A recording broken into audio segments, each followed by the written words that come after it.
কবিতাটিতে শৈশবে দুরন্তপনা, আত্মসম্মানবোধ এবং পরবর্তীতে শ্রমজীবী মানুষের জীবন সংগ্রাম অত্যন্ত সুন্দর ও সাবলীল ছন্দে তুলে ধরা হয়েছে। কবিতার নাম মাধো, লিখেছেন রবীন্দ্রনাথ ঠাকুর। রায়বাহাদুর কিষানলালের শ্যাকরা জগন্নাথ, সোনার উপর সকল কাজে নিপুণ তাহার হাত।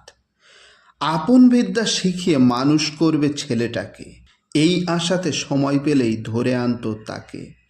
বসিয়ে রাখত চোখের সামনে যোগান দেবার কাজে, লাগিয়ে দিত যখন তখন আবার মাঝে মাঝে। ছোট মেয়ের পুতুল খেলার গয়না গড়াবার, ফরমাসেতে খাটিয়ে নিত আগুন ধরাবার। সোনা গলাবার কর্মে একটুখানি ভুলে চড়চাপড়টা পড়ত পিঠে, টান লাগতো চুলে। সুযোগ পেলেই পালিয়ে বেড়ায় মাধো যে কোনখানে, ঘরের লোকে খুঁজে ফেরে বৃথায় সন্ধানে। শহরতলির বাইরে আছে দিঘি সাবেক কেলে, সেইখানে সে জোটায় যত লক্ষ্মী ছাড়া ছেলে। গুলিডান্ডা খেলা ছিল, দোলনা ছিল গাছে, জানা ছিল যেথায় যত ফলের বাগান আছে। মাছ ধরবার ছিপ বানাতো শিশু ডালের ছড়ি, টাট্টু ঘোড়ার পিঠে চড়ে ছোটাতো দড় বড়ি।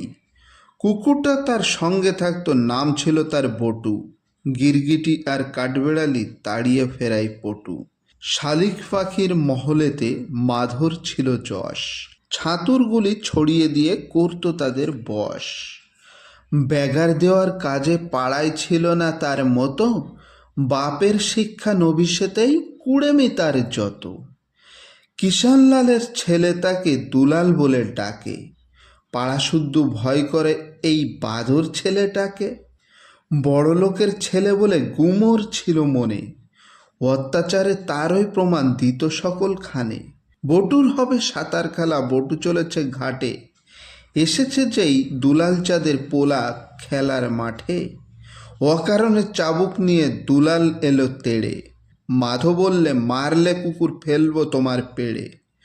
উঁচিয়ে চাবুক দোলাল এলো, মানল না কো মানা, চাবুক কেড়ে নিয়ে মাধো করলে দু তিন খানা। দাঁড়িয়ে রইল মাধো, রাগে কাঁপছে থর থর, বললে দেখবো সাধ্য তোমায়, কি করবে তা করো। দুলাল ছিল বিষম ভীতু, বেগ শুধু তার পায়ে, নামের জোরে জোর ছিল তার, জোর ছিল না গায়ে। 10-20 জন লোক লাগিয়ে বাপ আনলে ধরে, মাধোকে এক খাটের খুঁড়োয় বাঁধল কষে জোরে। বললে জানিস না কো বেটা, কাহার অন্ন ধারিস, এত বড় বুকের বাটা মনিবকে তুই মারিস। আজ বিকেলে হাটের মধ্যে হিসড়ে নিয়ে তোকে, দুলাল স্বয়ং মারবে চাবুক, দেখবে সকল লোকে। মনিব বাড়ির পেয়াদা এলো, দিন হলো যেই শেষ, দেখলো পড়ে আছে দড়ি মাধো নিরুদ্দেশ। মাকে শোধায় একই কাণ্ড, মা শুনে কয় নিজে, আপন হাতে বাঁধন তাহার আমি খুলেছি যে।